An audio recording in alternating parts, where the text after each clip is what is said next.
सबसे पहले हम वीडियो का फ्लो समझ लेते हैं। हम मैनेजमेंट के सारे ही गाइडेंस को देखेंगे। उस गाइडेंस के हिसाब से अभी मैनेजमेंट ने मार्च 20 तक कैसा परफॉर्म किया है वो देखेंगे, और फिर उनका मार्च 24 का जो टारगेट गाइडेंस है उसको हम मॉडल में इनपुट करेंगे।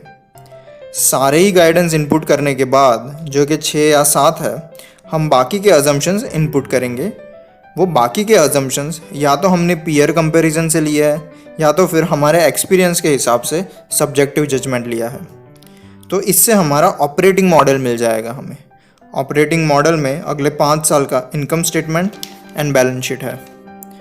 हमारा मॉडल सही है कि नहीं वो चेक करने के लिए हम कैलकुलेट करेंगे return on assets and return on equity. वो रिटर्न ऑन असेट्स एंड वो रिटर्न ऑन इक्विटी मैनेजमेंट के गाइडेंस के हिसाब से मैच हो रहा है कि नहीं वो देखेंगे। अगर वो मैच हो रहा है तो हमें पता चल जाएगा कि हमारे मॉडल की डायरेक्शन सही थी और उनके गाइडेंस के हिसाब से मॉडल एकदम सही है। ये सब होने के बाद डायरेक्ट हम प्राइस टारगेट कैलकुलेट करेंगे एंड सीधा हम ग्रोथ कैलकुलेट करेंगे कि अगर वो टारगेट अचीव हुआ और अगर हमने अभी इस प्राइस पे इन्वेस्ट किया होता तो हमारा टोटल ग्रोथ अगले 4 से 5 साल का कितना रहेगा। Alright then, excited? Let's start with assumptions.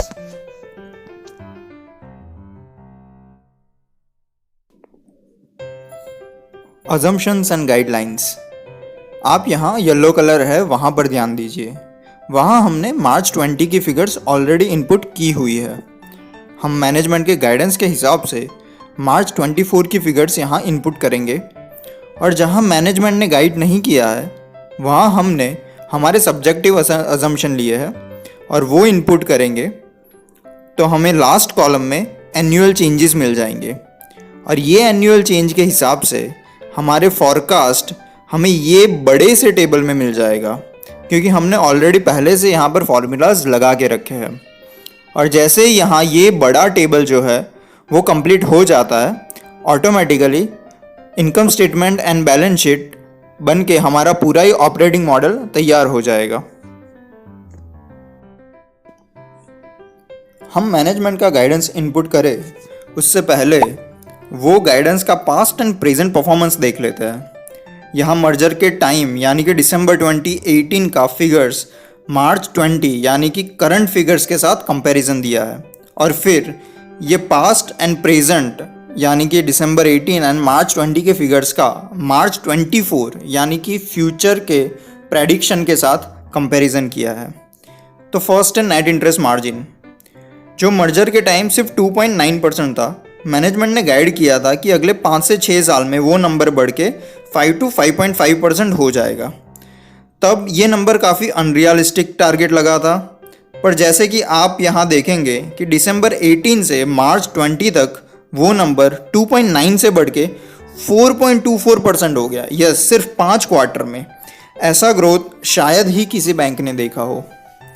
Cost to income ratio 84% से घट के 50 से 55% करने का टारगेट है मैनेजमेंट का मार्च 24 तक, जो कि अभी मार्च 20 के रिजल्ट में वो 76% था।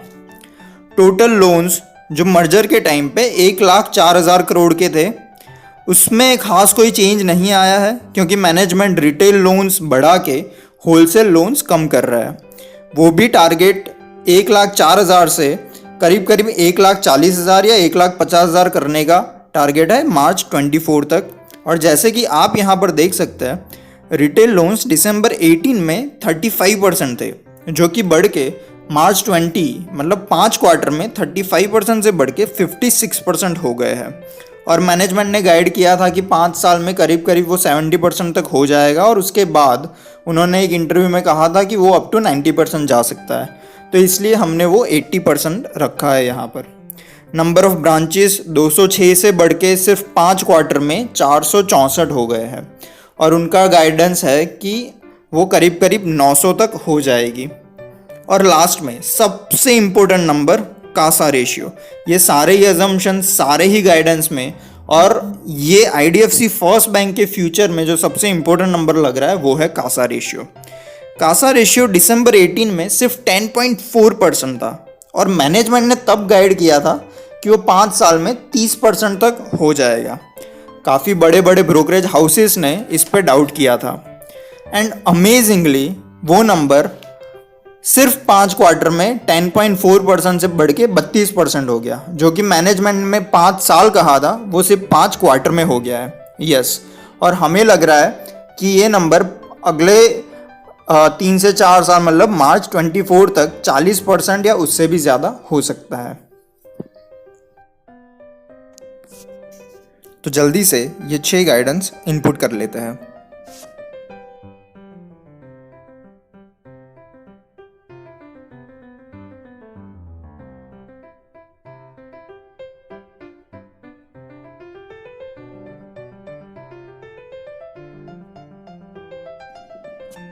ये गाइडेंस तो इनपुट हो गए हैं। अब बाकी सारे अजम्पशंस यहाँ मैं डिस्कस नहीं कर पाऊँगा, पर 2 इम्पोर्टेंट अजम्पशंस की बात मुझे करनी है। फर्स्ट है क्रेडिट कॉस्ट। हर साल एवरेज लोन का कितना परसेंटेज प्रोविज़न किया जाएगा उसे कहते हैं क्रेडिट कॉस्ट। अब रिटेल लोन्स जो कि ज़्यादा अनसिक्योर्ड लोन है वो थोड़ा रिस्की हो जाता है, तो उस पे हम अज्यूम करते हैं कि क्रेडिट कॉस्ट करीब करीब बढ़ के 2% पर ईयर हो जाएगा। तो हम यहाँ 2% एंटर कर लेते हैं। हालांकि हमने यहाँ पर कोरोना सिचुएशन को इंक्लूड नहीं किया है, वो हम हमारे टारगेट प्राइस आने के बाद कोरोना सिचुएशन की इम्पैक्ट देखेंगे और फिर देखेंगे कि टारगेट प्राइस में कितना चेंजेस आता है। ऑलराइट, सेकंड है होलसेल लोन्स। अब होलसेल लोन्स का लेगेसी इश्यूज नहीं रहे और जो IDFC फर्स्ट बैंक ने जो स्ट्रेस लिस्ट निकाला है उसमें भी करीब 50% जितना ऑलरेडी प्रोवाइड कर दिया है। तो हमें लगता है कि फ्यूचर में भी होलसेल लोन्स का क्रेडिट कॉस्ट करीब 0.3% पर एनम अराउंड रहेगा।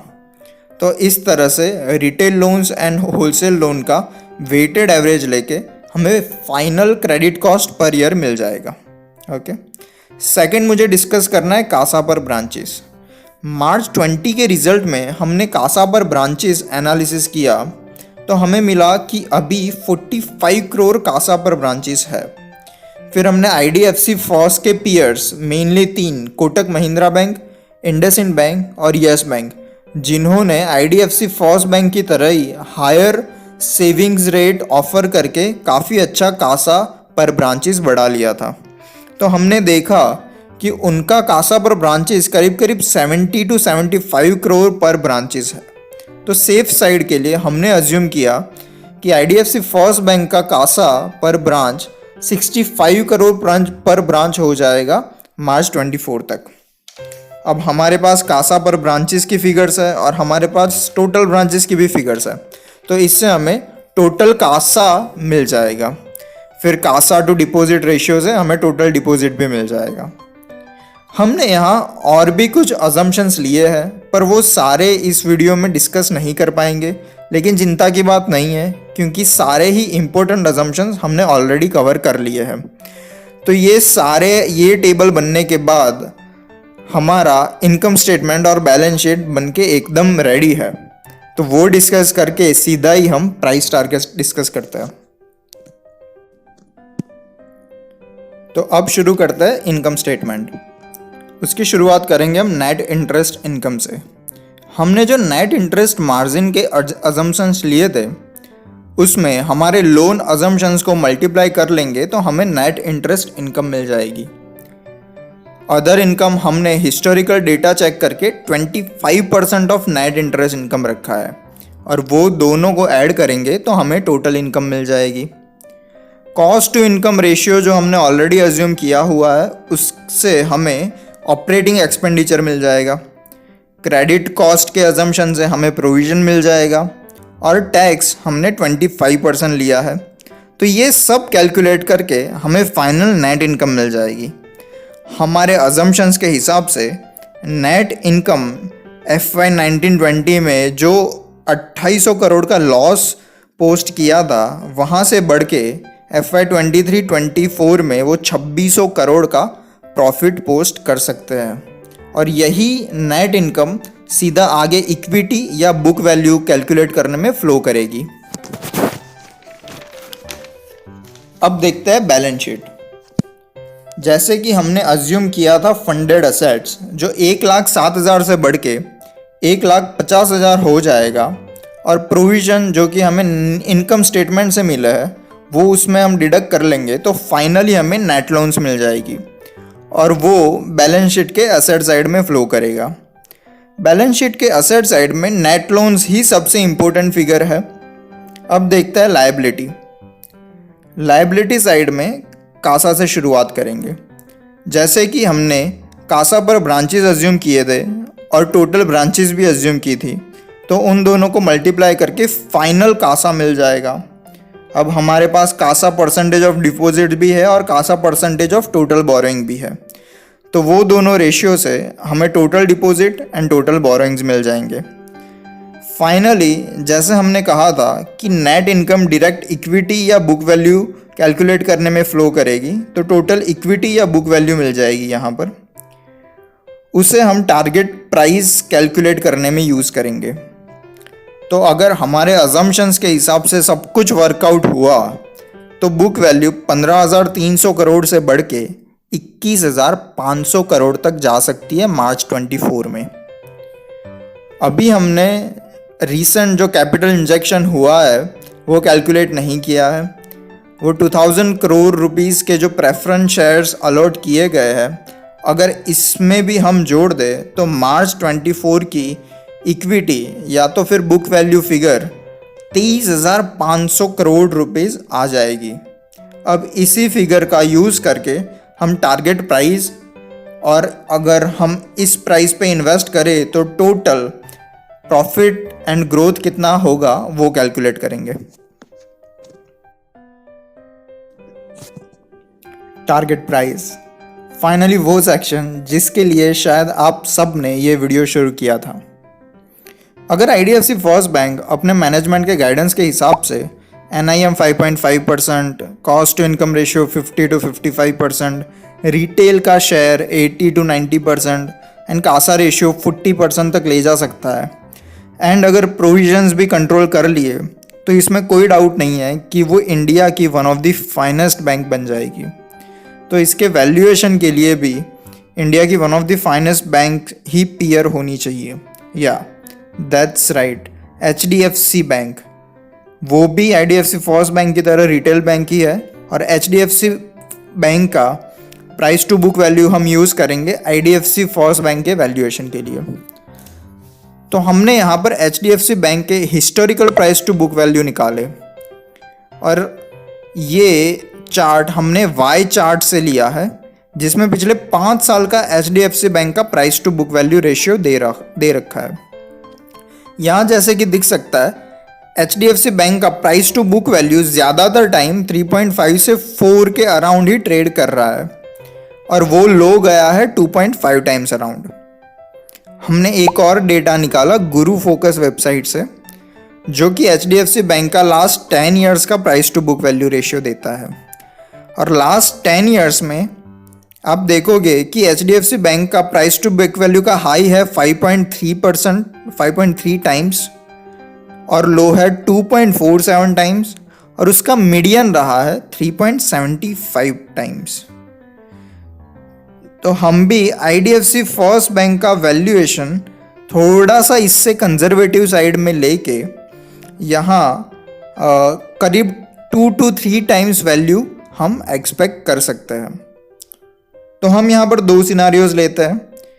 एक में हम 2 टाइम्स वैल्यूएशन रखेंगे जो कि थोड़ा सा कंजर्वेटिव है, और दूसरा हम 3 टाइम्स वैल्यूएशन रखेंगे जो कि थोड़ा मुझे लग रहा है कि फेयर वैल्यूएशन है।